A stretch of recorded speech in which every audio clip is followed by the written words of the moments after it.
থানায় এবং কোর্টে মামলা করার মধ্যে পার্থক্য কি? আমরা অনেকেই জীবনে একটা সময় না একটা সময় বিভিন্ন সমস্যায় পড়ি, চুরি, মারধর, জমি দখল, প্রতারণা বা পারিবারিক ঝামেলা। তখন প্রশ্ন আসে, আপনি কোথায় মামলা করবেন, থানায় নাকি কোর্টে? কোথায় মামলা করলে বেশি কার্যকর হবে, কিভাবে মামলা করবেন, এই সকল প্রশ্নের উত্তর নিয়েই মূলত আজকের এই ভিডিওতে।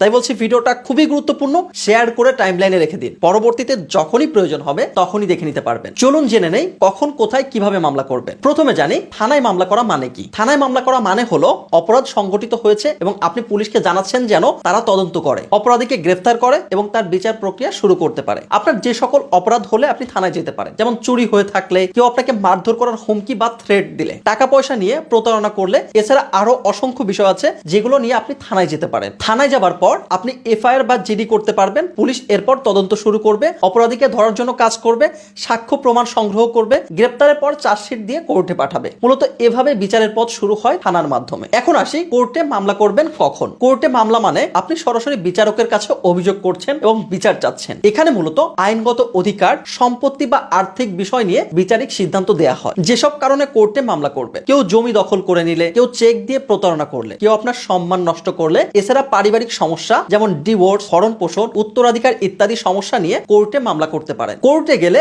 আপনাকে লিখিত অভিযোগ দিতে হয়, এরপর উভয় পক্ষকে নোটিশ পাঠানো হয়, সাক্ষ্য গ্রহণ ও শুনানি হয়, শেষে রায় ঘোষণা করা হয়। এখানে পুলিশ নয়, বিচারকই সব সিদ্ধান্ত নেন। বাস্তব কিছু উদাহরণ দিয়ে বোঝা যায়, যেমন চুরি হলে আপনি থানায় যাবেন, চেক ডিজনার হলে কোর্টে মামলা করবেন, জমি দখল হলে বা দেওয়ানি কোর্টে দখল পুনরুদ্ধারের মামলা করবেন, টাকা পয়সা নিয়ে ঠকালে প্রতারণার মামলা করবেন। অতঃপর কখনো যদি পুলিশ মামলা না নেয়, কোর্টে গিয়ে ধারা 200 সিআরপিসি অনুসারে অভিযোগ করতে পারেন। জমি সংক্রান্ত হলে কোর্টে ঘোষণা, ইনজাংশন বা দখল পুনরুদ্ধার মামলা করতে পারবেন। ভিডিওটির কোথাও না বুঝে থাকলে কমেন্ট বক্সে কমেন্ট করতে পারেন। এছাড়া বিশেষ প্রয়োজনে ফ্রি এবং পেইড পরামর্শের জন্য ইনবক্সে মেসেজ করতে পারেন। তবে সরাসরি কলে কথা বলতে চাইলে পরামর্শ ফি প্রদান করতে হবে।